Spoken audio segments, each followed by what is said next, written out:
Thailand, Indonesia and Malaysia have turned away boatloads of migrants from Myanmar. Thousands, including women and children, have been stranded at sea after being abandoned by human smugglers.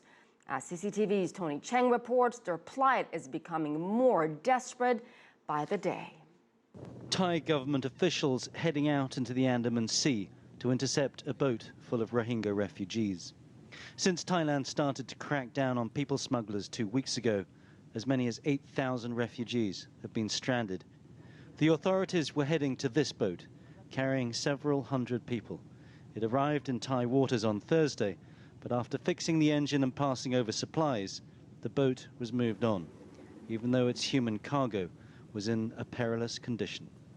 At the moment, we have checked the information and found they are now in international waters and are heading to Aceh, because they cannot land on Malaysian shore. Others have found temporary sanctuary. These refugees did make it ashore in Indonesia, where they were fed and given basic shelter. But many are in need of medical aid after several months at sea and ultimately will need a permanent home. Thailand has said it may open an offshore processing centre, but the Prime Minister was clear the refugees would not be allowed to stay.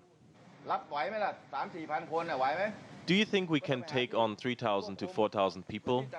We have to find temporary space for them and hold them as they go through legal processes. This is only a temporary measure, not a permanent shelter that would last 10 to 20 years. Along the western coast of Thailand, the authorities have been searching for camps of people smugglers. For years, these waterways have provided cover for traffickers to process the refugees before they're moved inland.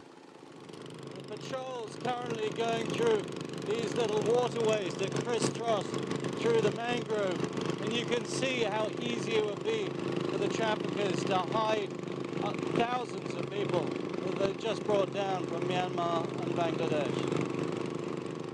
But the concern now is that Thailand has just moved the problem offshore, and the plight of the refugees stranded at sea is becoming more desperate by the hour.